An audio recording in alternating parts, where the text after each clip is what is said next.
Students, कुछ चीजें मैं आज आपके सामने डिस्कस करने वाला हूँ।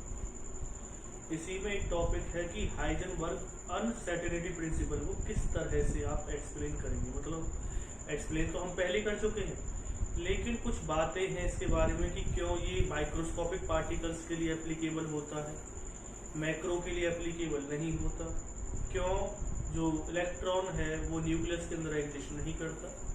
साथ में मैं आपके सामने डिस्कस करूंगा थोड़ी सी बॉन्ड एनर्जी के बारे में। तो इन वीडियोस के बारे में किस तरह से क्या इस वीडियो में आपको बताऊंगा कि क्यों जो हाइजेनबर्ग अनसर्टेनिटी प्रिंसिपल है वो माइक्रोस्कोपिक पार्टिकल के बारे में क्या क्या चीजें बताता है, उसी के बारे में डिस्कस करने वाला। सबसे पहले है कि जब हाइजेनबर्ग अनसर्टेनिटी प्रिंसिपल के बारे में कुछ चीजें मैंने आपको बताया कि del x m into del v h upon में क्या आएगा 4, ये चीजें मैंने आपके सामने रखी। अब बात आती है इनकी जरूरत क्यों पड़ी। ये कहते हैं कि अगर आप जो स्मॉल पार्टिकल्स होते हैं लाइक इलेक्ट्रॉन, उनको अगर आप क्या करेंगे, उनकी पोजीशन और मोमेंटम एक साथ नहीं निकाल सकते या उसकी पोजीशन और वेलोसिटी एक साथ नहीं निकाल सकते, जो हम बोर मॉडल ऑफ एटम के अंदर निकाल चुके हैं। यानी कहीं ना कहीं बोर मॉडल ऑफ एटम क्या है, एक तरह से गलत एक्सप्लेनेशन हमें दे रहा है। तो हम बात करते हैं कि ऐसा किस तरह से प्रूव किया। इसमें क्या था कि यहाँ पे जैसे कि इलेक्ट्रॉन मूव कर रहा है, तो क्या किया गया भाई, एक इलेक्ट्रॉन मूव कर रहा है और उसके ऊपर एक फोटोन जो है एच लाइट डाली गई और उससे कहा गया कि भाई अगर हम किसी न किसी तरीके से निकाल लेंगे भाई न्यूटन्स के लॉ को एप्लीकेबल करके हम और इस इलेक्ट्रॉन की क्या निकाल लेंगे, स्पीड और पोजीशन निकाल लेंगे। कब, जब हम उसके ऊपर एच न्यू लाइट क्या करेंगे, स्ट्राइक करेंगे, तो उससे पता चल जाएगा कितनी स्पीड से वो फोटोन उसके ऊपर स्ट्राइक किया है। और दूसरा क्या है कि हम उससे क्या निकाल लेंगे, कौन सी पोजीशन पर वो इलेक्ट्रॉन स्ट्राइक किया, फोटोन स्ट्राइक किया। लेकिन यहाँ पर एक दिक्कत आ गई, जैसे ही इलेक्ट्रॉन के ऊपर एक फोटोन डाला गया, एक एनर्जी मतलब फोटोन जो था, फोटोन जो एनर्जी थी 1/4 डाली गई एनर्जी, तो वहीं पर एक दिक्कत हो गई कि इलेक्ट्रॉन की पोजीशन क्या होगी, डिस्प्लेस होगी। यानी कि इलेक्ट्रॉन अपनी पोजीशन से क्या होगी, डिस्प्लेस हो गया। इसका मतलब ये है कि फिर आप एक्यूरेट पोजीशन इसकी पता नहीं लगा पाए, क्योंकि वहां तो इलेक्ट्रॉन था ही नहीं, वो तो क्या हो चुका था, डिस्प्लेस हो चुका था। तो इसका कहीं ना कहीं जो इफेक्ट हमारे सामने आया वो ये आया कि लाइट डलने के बाद इलेक्ट्रॉन की पोजीशन क्या हो गई है, चेंज हो गई। जब इलेक्ट्रॉन की पोजीशन क्या हुई, चेंज हुई, तो उसका क्या क्या फर्क हमारे ऊपर पड़ा कि उसकी वजह से कुछ ना कुछ अनसर्टेनिटी आ गई पोजीशन में और वेलोसिटी के अंदर। अब बात आती है कि माइक्रोस्कोपिक पार्टिकल्स के लिए तो ये बात हो गई, इलेक्ट्रॉन हमने माइक्रोस्कोपिक पार्टिकल लिया था, लेकिन अगर इसकी जगह पर मैक्रोस्कोपिक पार्टिकल होता तब क्या होता। तो मैक्रोस्कोपिक पार्टिकल्स की अगर मैं बात करता हूं तो मैक्रोस्कोपिक जैसे कि मान लीजिए चलिए रेड है, अब रेड घूम रहा है कहीं पर, अगर आप उसमें कितनी फोटोन लाइट डालें तो उसकी पोजीशन और मोमेंटम में कोई ज्यादा फर्क नहीं आएगा, उसकी पोजीशन और मोमेंटम आप इजीली निकाल सकते हैं। ऐसे ही किसी कार के बारे में आप कह सकते हैं कि उसकी पोजीशन और मोमेंटम इजीली क्या कर सकते हैं, मेजर कर सकते हैं। अब बात करते हैं इस फॉर्मूले की हेल्प से कि भाई क्या इस फॉर्मूले की हेल्प से आप बता सकते हैं कि भाई माइक्रोस्कोपिक पार्टिकल के लिए एप्लीकेबल ज्यादा बेटर ढंग से होता है कंपेयर टू मैक्रो। तो वो मैं आपके सामने डिस्कस करने वाला हूँ।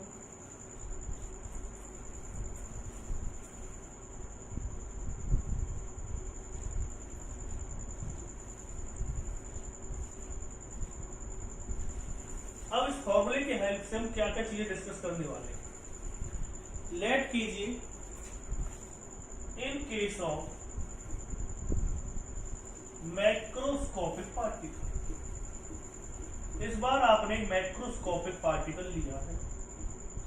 जब मैक्रोस्कोपिक पार्टिकल की हम बात करेंगे, लेट कर दिया आपने, इसका जो मास है वो कितना है, 10⁻⁻6 kg है।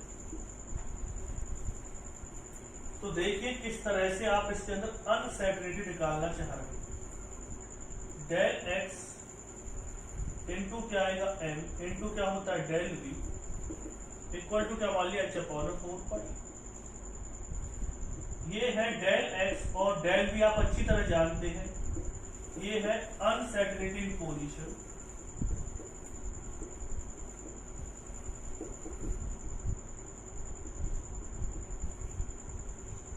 और ये क्या है, अनसर्टेनिटी इन वेलोसिटी। अब बात करते हैं इससे क्या हेल्प हमें मिलेगी। h/4 इंटू क्या लिख दिया आपने m, तो del x into del v, h की वैल्यू आपने पुट की 6.626 इंटू 10⁻34, 4 पाई की वैल्यू कितनी आई है 3.17, सॉरी 4 पाई की वैल्यू आ जाएगी 3 इंटू 14, और मास कितना लेना है 10⁻6 केजी क्यों लिया है, क्योंकि तो सभी आपको एसआई यूनिट्स लेनी है। तो इन चीजों को अप्रॉक्स अगर मैं इसे 2 मान रहा हूं, और ये कितना हो जाएगा 2 टाइम्स हो गया, तो इसकी जो रेंज आएगी अगर मैं अप्रॉक्स मान करके चलता हूँ, ये आ रही है 10⁻20 आ रहा है। अगर आप इसकी del x into del v की वैल्यू निकालेंगे तो अप्रॉक्स जो मेरे हिसाब से वैल्यू आ रही है वो कितनी आ रही है 10⁻28 आ रही है।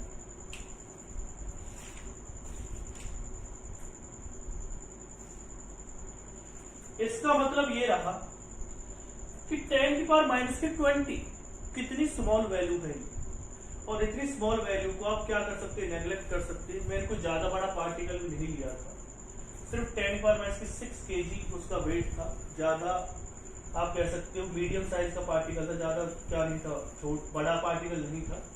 उसके लिए ही जब अनसर्टेनिटी की वैल्यू 10⁻28 आ रही है, जो कि बहुत ही स्मॉल वैल्यू है, तो आप उसे नेग्लेक्ट कर सकते हैं। इसे नेग्लेक्ट करने से कोई ज्यादा फर्क नहीं पड़ने वाला, क्योंकि जब कैलकुलेशन की जाती है तो कम से कम 10⁻6 या 7 को तो हम वैसे नेग्लेक्ट कर देते हैं।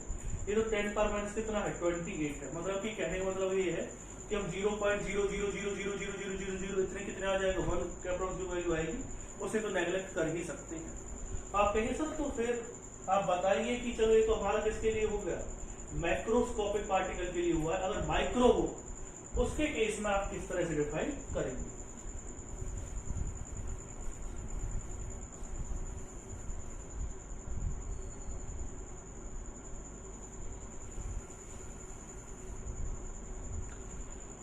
अगर आप इसके केस में एक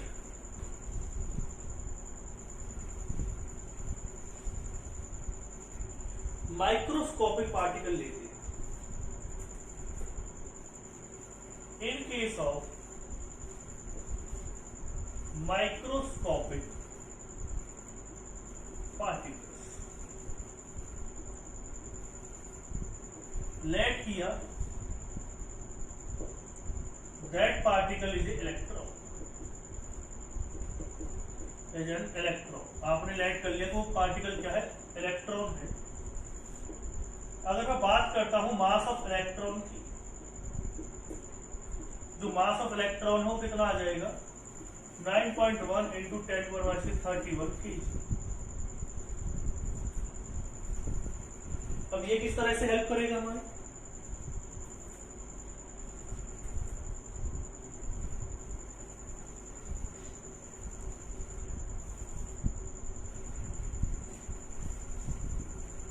del x into del v equal to क्या होता है h/4πL।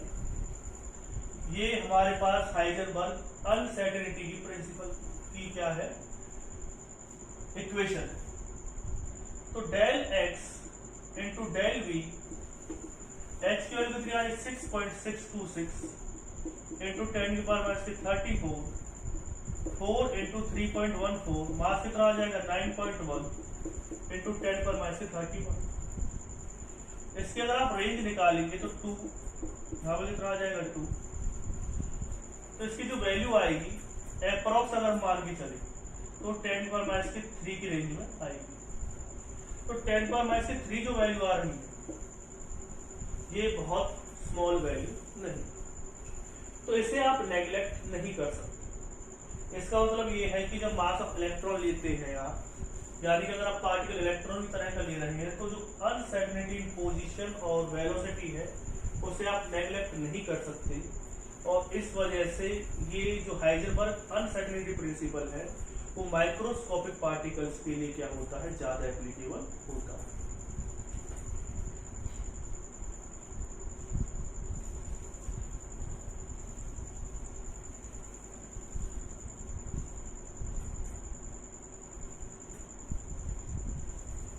अब आते हैं नेक्स्ट पे,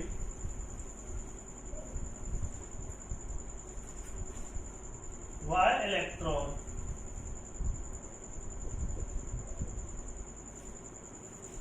can't exist in the nucleus। जो इलेक्ट्रॉन है वो न्यूक्लियस के अंदर क्यों नहीं एग्जिस्ट करता। तो इस पॉइंट को आप किस तरह से एक्सप्लेन करेंगे।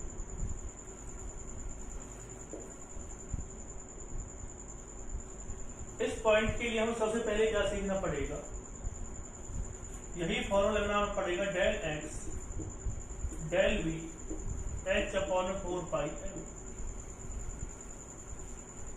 अब जानते हैं आप जो साइज है, साइज ऑफ न्यूक्लियस वो होता है 10⁻⁵ मीटर।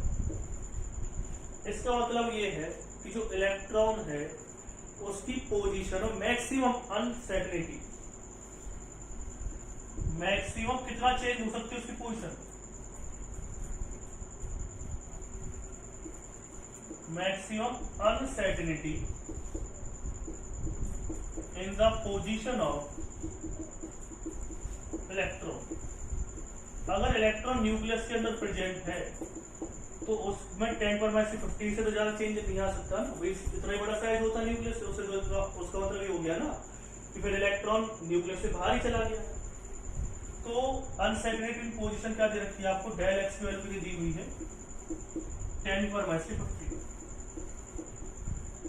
ये क्या दे रखा है, del v h 6.626 into 10⁻⁴ 4 into 3.14, m की वैल्यू क्या लेंगे 9.1 इंटू 10⁻⁵।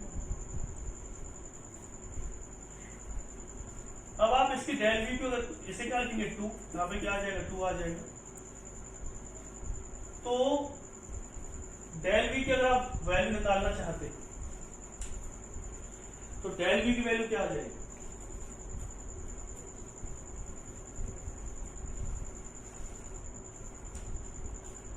डेल वी की वैल्यू आएगी 10⁻⁴, 10⁻⁴ और ये कहां चला जाएगा डिवाइड में। तो अप्रॉक्स जो वैल्यू आ रही है, अगर हम अप्रॉक्स वैल्यू निकालते तो ये आ जाएगी 10⁻⁻12। और आप जानते हैं 10⁻⁻12 क्या होती है, greater than velocity of electron, sorry velocity of light. यानी इसका मतलब तो ये हो गया कि इलेक्ट्रॉन की स्पीड में इतनी अनसर्टेनिटी आ जाएगी अगर वो न्यूक्लियस के अंदर रहा कि वो वेलोसिटी ऑफ लाइट से भी क्या हो जाएगा, तेज स्पीड से चलेगा। इतनी तो अनसर्टेनिटी आएगी उसके अंदर, बहुत ज्यादा है ग्रेटर वेलोसिटी ऑफ लाइट से भी, जो कि पॉसिबल नहीं। इसलिए जो इलेक्ट्रॉन है वो न्यूक्लियस के अंदर एग्जिस्ट नहीं करता, क्योंकि अगर ऐसा हुआ तो उसके अंदर इतनी ज्यादा अनसर्टेनिटी आ जाएगी कि वो वेलोसिटी ऑफ लाइट से भी क्या हो जाएगी ज्यादा, जो कि पॉसिबल नहीं है। इसलिए न्यूक्लियस के अंदर इलेक्ट्रॉन एग्जिस्ट नहीं करता। अब आते हैं नेक्स्ट पॉइंट पर। नेक्स्ट पॉइंट क्या है मेरा, बाइंडिंग एनर्जी के बारे में, सॉरी बॉन्ड एनर्जी के बारे में डिस्कस करूंगा। देखिए अगर कोई आपको क्या देंगे Cl2, Cl और Cl में क्या हो रहा है, ब्रेक डाउन हो रहा है, यानी कि यहाँ पर जो बॉन्ड है वो क्या हुआ है, ब्रेक डाउन हुआ है। अगर बॉन्ड क्या होता है, ब्रेक डाउन होता है, ज्यादातर प्रोसेस कैसा होता है, एंडोथर्मिक। एंडोथर्मिक का मतलब क्या होता है, एनर्जी क्या हुई है यहाँ पर, एब्जॉर्ब हुई है। कब, in case of breaking of bond. Process कैसा होता है, एंडोथर्मिक होता है। लेकिन अगर बॉन्ड बन रहा है, ऐसा बॉन्ड बनेगा तो प्रोसेस कैसा होगा, एक्सोथर्मिक होगा। एनर्जी क्या होगी, रिलीज होगी।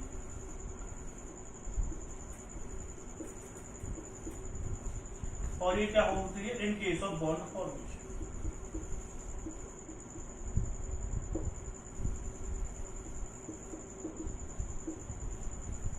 ठीक है, अब इसका क्या यूज है एटॉमिक स्ट्रक्चर ऑफ एटम के अंदर, वो मैं आपके सामने डिस्कस कर देता हूं। होता क्या है,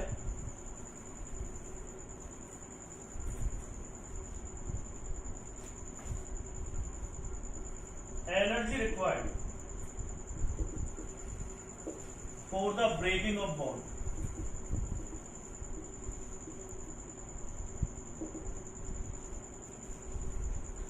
अब ये नहीं ब्रेकिंग ऑफ बॉन्ड भी कह सकते हो, फॉर्मेशन ऑफ बॉन्ड भी कह सकते हो। वन बॉन्ड की फॉर्मेशन और ब्रेकिंग के अंदर जो एनर्जी हमें जरूरत पड़ती है वो बराबर होती है hc/λ, यानी कि 1 फोटोन। जो एनर्जी हमें चाहिए वो किसके इक्वल रहेगी, 1 फोटोन के इक्वल रहेगी। तो यानी कि अगर आप किसी को 1 फोटोन एनर्जी दे रहे हैं तो एक बॉन्ड उसका ब्रेक डाउन हो जाएगा, और अगर बॉन्ड फॉर्म हो रहा होगा तो बॉन्ड क्या हो जाएगा, फॉर्म हो जाएगा, और अगर बॉन्ड ब्रेक करना तो एक बॉन्ड क्या हो जाएगा, ब्रेक डाउन हो जाएगा। ठीक है, अगर आपको बॉन्ड एनर्जी निकालनी किसमें,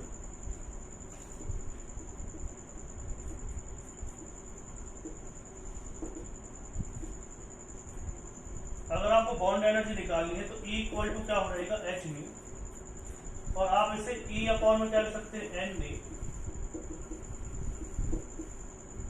किलो जूल पर मोल में आपको एनर्जी अगर निकालनी है तो ये फॉर्मूला लगेगा। एन ए क्या है यहाँ पे, एन ए को कहते हैं एवोगैड्रो नंबर। ये किसके बराबर होता है, एन ए की वैल्यू आएगी 6.023 into 10⁻23। तो energy required for the breaking of bond कितनी आ जाएगी, hc/λ। 1 फोटोन बराबर होगा बॉन्ड एनर्जी क्या होगी, किलो जूल पर मोल में, तो इक्वल टू क्या हो जाएगा, h nu, equal to E upon n equal to क्या हो जाएगा, hc/λ। तो इसके हेल्प से आप क्या निकाल सकते हैं, बॉन्ड एनर्जी निकाल सकते हैं किसमें, किलो जूल पर मोल। ठीक है, अब हमारे जूल पर मोल में निकलेगी एनर्जी, तो बाद में आप किलो जूल पर मोल में चेंज कर सकते हैं उसे 1000 से डिवाइड कर। अब आते हैं हम नेक्स्ट पॉइंट पर, quantum yield.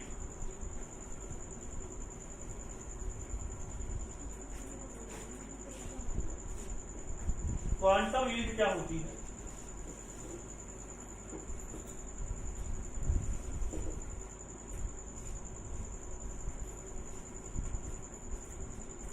Amount of energy absorb by the reactant और प्रोडक्ट अपॉन में क्या आ जाएगा, टोटल एनर्जी। जितनी एनर्जी आपने दी है अगर उससे में से कितनी एनर्जी एब्जॉर्ब की रिएक्टेंट और प्रोडक्ट ने, उसे क्या कहते हैं, क्वांटम यील्ड कहते हैं। तो यहीं तक हमें आज पढ़ना था। कल जो मैं आपको बताऊंगा इससे आगे चीजें बता दूंगा आपको। श्रोडिंगर इक्वेशन अब भी रह रही है, उसे कल करवा दी जाएगा, तो आप इसे नोट डाउन कीजिए और इसके नोट्स आप प्रिपेयर कर लीजिए।